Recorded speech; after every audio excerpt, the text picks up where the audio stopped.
ولا تقربوا مال اليتيم إلا بالتي هي أحسن حتى يبلغ أشده وأوفوا الكيل والميزان بالقسط لا نكلف نفسا إلا وسعها وإذا قلتم فاعدلوا ولو كان ذا قربى وبعهد الله أوفوا ذلكم وصاكم به لعلكم تذكرون. پچھلی آیات کریمہ میں اللہ تبارک و تعالی نے بہت سارے احکامات منہیات کی صورت میں بیان فرمائے. اس آیت مبارکہ میں بھی اللہ تبارک و تعالی نے ارشاد فرمایا ولا تقربوا مال الیتیم الا بالتی ہی احسن، بلکہ یتیم کے مال کے قریب نہ جاؤ. قریب نہ جانے سے مراد اس مال کو کھانا ہے. یتیم کا مال نہ کھاؤ الا بالتی ہی احسن، مگر یہ کہ احسن طریقے کے ساتھ. احسن طریقہ کیا ہے یتیم کے مال کے قریب ہونے کا؟ مال کو صرف کرنا یتیم کا مال، تاکہ اس کو خرید و فروخت میں لگا دینا تاکہ وہ بڑھتا رہے. یتیم کا مال اگر کوئی بندہ اس کا کفیل ہے اور وہ رات دن یتیم کے مال کی دیکھ بھال کرتا رہتا ہے، اپنا کام کرنے کا اسے وقت نہیں ملتا، تو وہ اس میں سے جتنا بنتا ہے اس کا گھر کا گزارا چل جائے اتنا اس سے لے سکتا ہے. یہ بھی الا بالتی ہی احسن کے تحت آئے گا. کب تک یہ اس طرح رہے گا؟ حتی یبلغ اشدہ، یہاں تک کہ وہ بچہ بالغ ہو جائے. بچہ بالغ ہو جائے. یہاں بلوغت سے مراد دونوں طرح کی بلوغتیں مراد ہیں. جسمانی طور پر بھی مضبوط ہو جائے اور دماغی طور پر بھی مضبوط ہو جائے. کئی وہ ہوتے ہیں جسمانی طور پر تو تکڑے ہوتے ہیں لیکن عقل ان کی کام نہیں کرتی، کافی بڑے ہو جاتے ہیں پھر بھی انہیں اپنے نفع نقصان کا کوئی احساس نہیں ہوتا. ایسے مال ہاتھ آ جائے مفت کا تو اڑانا شروع کر دیتے ہیں. کئی ساری جگہوں پہ ہم نے دیکھا بھی ہے. جی بالغ ہو گئے. ایک بندہ میں نے خود دیکھا اپنا ذاتی زندگی میں، تو ان کی کوئی زمین تھی کافی، یعنی کہ 15-20 مربع، یعنی آپ کو پتہ ہے ایک مربع میں کافی ایکڑ آتے ہیں، 20-25. تو اتنی زمین تھی اس کی. تو ایسا کوئی معاملہ ہوا کہ دشمنوں نے ان پر حملہ کیا، گھر کے پورے افراد کو قتل کر دیا، صرف ایک لڑکے بچہ. وہ جو بچہ وہ بھی بالغ تھا. اب اس نے کیا کیا کہ ایک بہت بڑی کوٹھی بنائی اور ساری زمین جو تھی ساری بیچ کے کھا گیا، کچھ نہیں بچا. اب تھا تو وہ بالغ، لیکن چونکہ اس میں وہ یعنی کہ جو اللہ تعالیٰ نے ارشاد میں حتی یبلغ اشدہ، یہاں تک کہ وہ دماغی طور پر بھی مضبوط ہو جائے، اپنے نفع نقصان کو بھی پہچاننے لگے، تو پھر اس کے حوالے کیے جائے.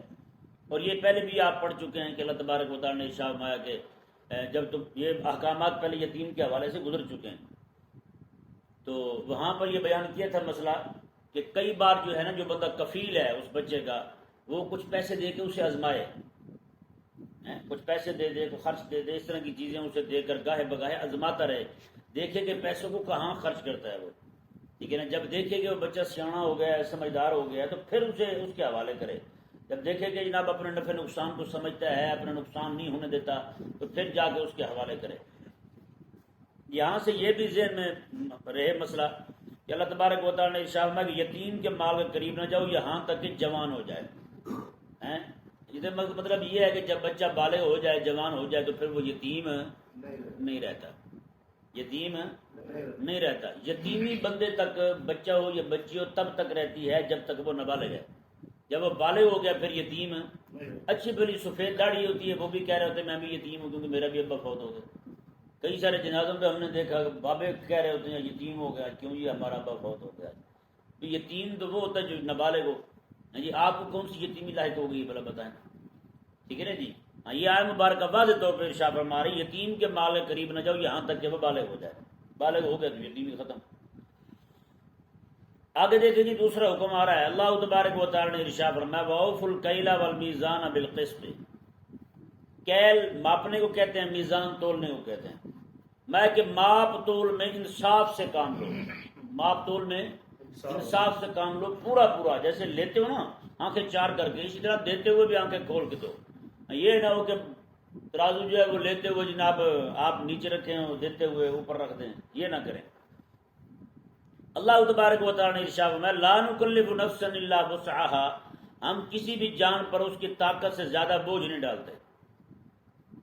اب یہ ان دونوں کا تعلق کیا بنتا ہے آپس میں؟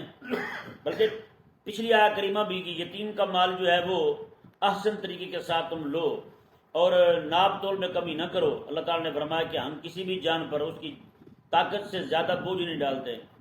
اس لا نکلف کا تعلق ان دونوں کے ساتھ ہے کہ یتیم کے مال کی جو خدمت کر رہا ہے، یتیم کی خدمت کرتے ہوئے اس کے مال کی دیکھ بھال کر رہا ہے، اپنی طرف سے وہ بندہ صحیح طور پر لین دین کر رہا ہے یتیم کے مال کا، یا پھر اس کا اپنا مال ہے وہ لین دین پورا صحیح طور پہ کر رہا ہے، لیکن بھول چوک ہو جاتی ہے بندے کی طرف سے۔ اللہ تبارک و تعالیٰ نے اس کے بارے میں فرمایا کہ اگر وہ اپنی طرف سے صحیح ناپ تول کر رہا ہے، وہ اپنی طرف سے یتیم کے مال کی دیکھ بھال صحیح کر رہا ہے، لیکن پھر بھی اگر انسان ہے بھول گیا ہے، اللہ تبارک و تعالیٰ نے فرمایا اس بھول کا بوجھ ہم اس پر نہیں ڈالیں گے، اس بھول کا بوجھ اس پر نہیں ڈالیں گے۔ جان بوجھ کے نہ کرے حرکت ایسی، اگر بھولے سے ایسا ہو گیا یتیم کا مال جو ہے وہ دائیں بائیں ہو گیا اس سے، یا یتیم کا مال اپنے مال میں ملا بیٹھا ہے، یا پھر ایک جو ماہانہ اس نے اپنی ایک خدمت مقرر کی ہوئی تھی معاوضہ وہ لے چکا تھا لیکن بھول گیا ہے دوبارہ پھر لے بیٹھا ہے، یا کوئی بھی صورت ایسی ہو گئی ہے، یا لین دین کسی کے ساتھ کر رہا ہے، کوئی چیز دے بیٹھا تھا اس نے کہا وہ تو میں نے نہیں دی، یا جناب بعض اوقات تولتے ہیں جناب زیادہ چیز تولتے ہیں 5 بار 6 بار 7 ہو گئے 8 ہو گئے، اس طرح کر کے کوئی ایک آدھ بار بھول جاتا ہے۔ اللہ تبارک و تعالیٰ نے ارشاد میں لا نکلف نفسا الا وسعها، ہم کسی بھی جان پر اس کی وسعت سے زیادہ بوجھ نہیں ڈالتے، اتنا ہی ڈالتے ہیں جتنا وہ اٹھا سکے۔ تو اب بھول کا بوجھ کون اٹھا سکتا ہے؟ کوئی نہیں اٹھا سکتا۔ اس لیے میرے کریم آقا علیہ السلام نے ارشاد فرمایا کہ رفع عن امتی، میں کہ میری امت سے میرے مالک نے خطا اور نسیان دونوں اٹھا لیے ہیں۔ خطا اور نسیان جو ہے نا دونوں اللہ تبارک و تعالیٰ نے اٹھا لیے ہیں۔ اللہ تبارک و تعالیٰ نے ارشاد فرمایا جی دیکھیں وَإِذَا قُلْتُمْ فَعْدِلُوا، اور جب تم کوئی بات کہو تو اس میں بھی انصاف سے کام لو، وَلَوْ كَانَ ذَا قُرْبَىٰ، اگرچہ وہ تمہارا رشتہ دار ہی کیوں نہ ہو۔ یہ ذہن میں رہے ہر طرح کی بات میں تک عدل اختیار کرنے کا حکم ہے، لیکن یہاں پر اولین جو حکم ہے نا وہ ہے عدالت میں گواہی دیتے ہوئے۔ عدالت ہو یا کہیں بھی کسی کے بارے میں گواہی دینی ہو تو اللہ تعالیٰ نے ارشاد فرمایا جب بھی تم گواہی دینے لگو تو انصاف سے کام لو، عدل والی بات کرو۔ وَلَوْ كَانَ ذَا قُرْبَىٰ، اگرچہ تمہارا رشتہ دار ہی کیوں نہیں ہے، اگرچہ اس کے خلاف ہی گواہی کیوں نہیں جا رہی، تو تم نے گواہی حق والی دینی ہے، تم نے گواہی حق والی دینی ہے۔ اور یہاں پہ یہ بات ذہن میں رہے، ان احمقوں کو بھی پتہ چلنا چاہیے جو کہتے ہیں کہ قرآن کریم جو ہے یہ صرف دین اسلام جو ہے یہ مذہب ہے، بس اس کا تعلق صرف عبادات کے ساتھ ہے، بس 5 نمازیں ہیں، روزے رکھے، حج کیا، زکوٰۃ دی، بس چھٹی جی، اس کا تعلق اتنے ساتھ ہے۔ آپ بتائیں جی یتیم کے حق کی بات کون کر رہا ہے؟ اسلام کر رہا ہے، قرآن کر رہا ہے۔ اچھا پھر ناپ تول کا تعلق کس کے ساتھ ہوتا ہے؟ مسجد کے ساتھ ہوتا ہے یا بازار کے ساتھ ہوتا ہے؟ مارکیٹ کے ساتھ ہوتا ہے۔ تو بتائیں اسلام جو ہے وہ مارکیٹ میں بیٹھے ہوئے بندے کو بھی فوکس کر رہا ہے، اسلام جو ہے اسے بھی اپنا مخاطب بنا رہا ہے، مارکیٹ میں بیٹھے ہوئے بندے کو۔ آگے دیکھیں جی وَإِذَا قُلْتُمْ فَعْدِلُوا، اور جب تم بات کہو تو عدل والی کہو۔ تو بتائیں عام بندہ جو گواہ بن کے گیا ہے اسے عدل کا حکم ہے، تو جو جج بن کے قاضی بن بیٹھا اسے حکم نہیں ہے کہ انصاف والا فیصلہ کرے؟ نہیں سمجھ آیا مسئلہ؟ ایسے ثابت ہوا کہ عدالت کو، کورٹ کو بھی قرآن جو ہے کورٹ نہ کہیں، عدالت اسلام کی جو عدالت ہوتی ہے، یہ تو کورٹ ہیں بیچاری، کہ اسلام کی جو عدالت ہے اسے قاضی کو اسلام مخاطب بنا رہا ہے، اور وہاں پہ جو کھڑا ہے بندہ گواہی دینے والا اسے بھی اسلام مخاطب بنا رہا ہے۔ اس سے ثابت کیا ہوتا ہے؟ وہ لوگ تو عام کہنا پھر جو کہتے ہیں کہ قرآن کریم جو ہے اور اسلام جو ہے وہ صرف اور صرف مذہب ہے، دین نہیں ہے۔ بھائی اسلام تو بازاروں کے ریٹ بھی طے کر رہا ہے، ناپ تول کرنے والوں کو ٹھگی کرنے سے بھی منع کر رہا ہے، عدالت میں بیٹھے جج کو گڑبڑ کرنے سے بھی منع کر رہا ہے، گواہی دینے والے کو بھی مخاطب بنا رہا ہے اپنا۔ تو پھر یہ اسلام جو ہے وہ مذہب تو نہ ہوا۔ مذہب تو اسلام کا ایک شعبہ ہے جس کا تعلق عبادت کے ساتھ ہے۔ آج اتنا ہم نے اپنا رکھا ہے وہ صرف مذہب کا حصہ ہے، ایک خانہ ہے اسلام کا، باقی سارے کا سارا چھوٹا ہوا ہے۔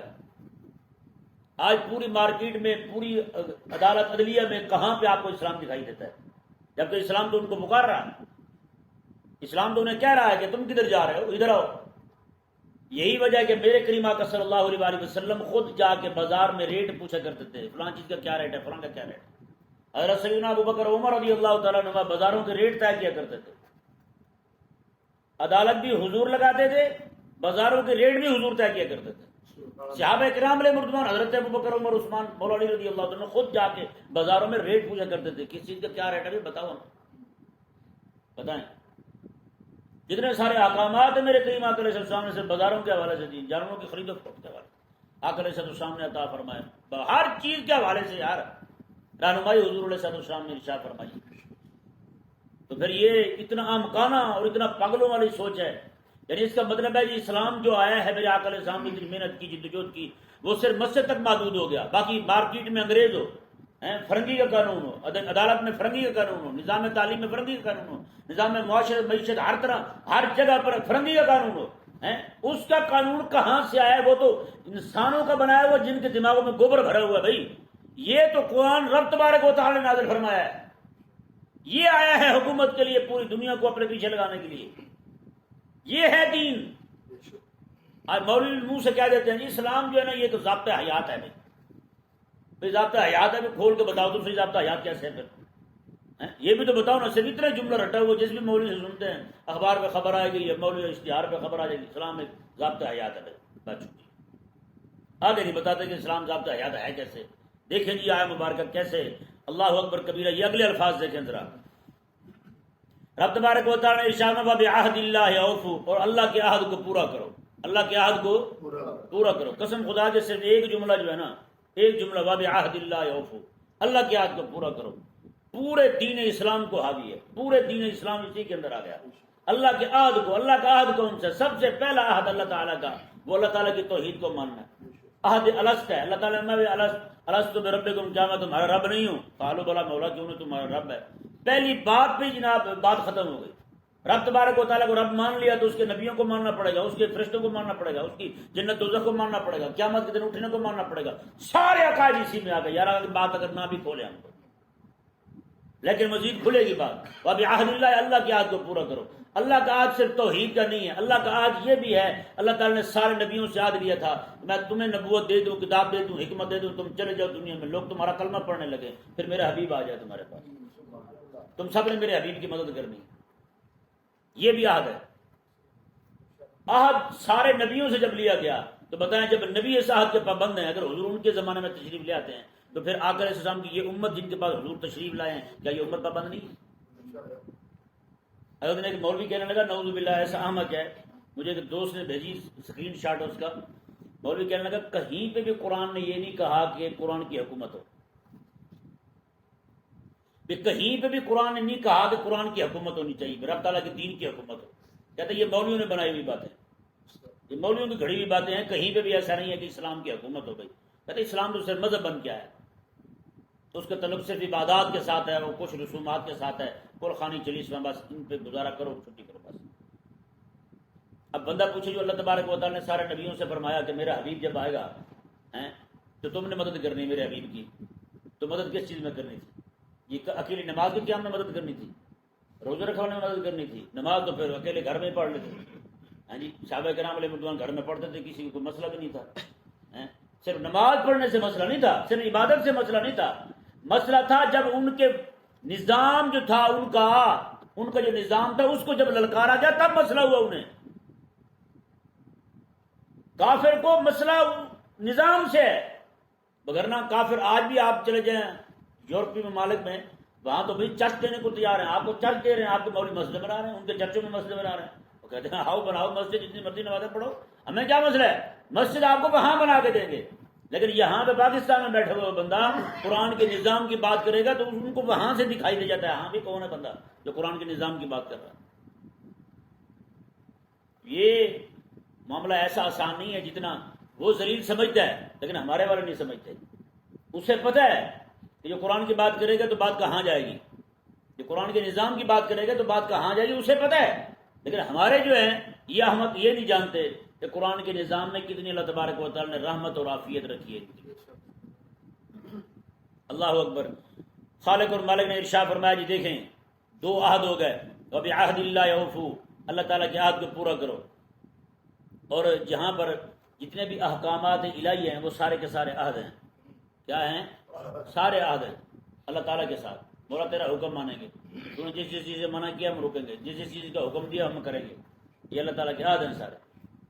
اور سب سے بڑا عہد جو اللہ تبارک و تعالیٰ کا اپنے بندوں کے ساتھ ہے وہ ہے، اس کے دو حصے ہیں. پہلا لا الہ الا اللہ، دوسرا محمد رسول اللہ. یہ عہد ہے رب تعالیٰ کا، یہ عہد ہے رب تبارک و تعالیٰ کا جو رب تبارک و تعالیٰ نے ہم سے لیا ہے.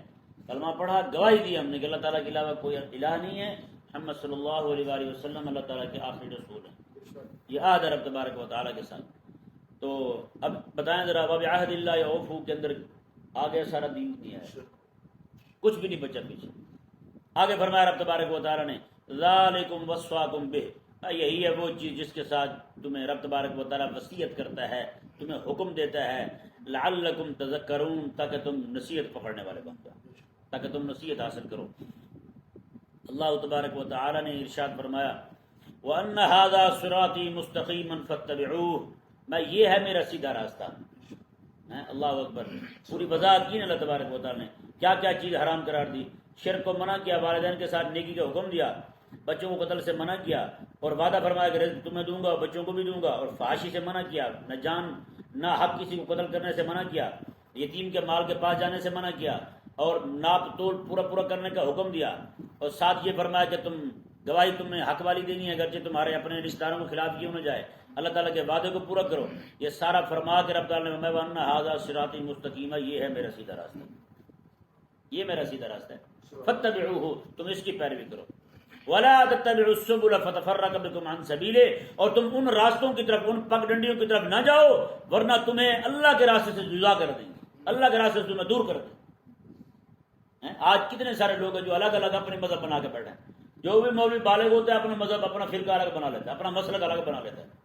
میرا اپنا مسلک یہ جی، میرا خیال یہ کہتا ہے. کیوں کہتا جی؟ رب تبارک و تعالیٰ نے ارشاد فرمایا کہ تم نے میرے راستے کو پکڑنا جو سیدھا راستہ ہے. الگ الگ جو شیطان نے راستے بنائے ہیں ان کی طرف نہ جانا. فتفرق بکم عن سبیلہ، وگرنہ یہ تمہیں راستے جو ہے نا اللہ کے راستے سے دور کر دیں گے. ذالکم وصاکم بہ لعلکم تتقون، یہ ہے وہ چیز جس کی تمہیں رب نے وصیت کی ہے، لعلکم تتقون، تاکہ تم پرہیزگار بن جاؤ، تاکہ تمہیں تقوی آ جائے، پرہیزگاری آ جائے. اب بتائیں یہ ساری چیزیں تقوی والی ہیں یا نہیں؟ اسلام تو اس طرح کا امن چاہتا ہے، اسلام اس طرح کے احکامات چاہتا ہے کہ لوگ جو ہیں وہ اللہ تبارک و تعالیٰ کے احکامات کے پابند بن کے رہیں، اس کے فرما بردار بن کے رہیں، کسی طرح کی کوئی بندہ کسی پر زیادتی نہ کر سکے. اللہ اکبر. اللہ تبارک و تعالیٰ ہمیں سمجھنے کی توفیق عطا فرمائے.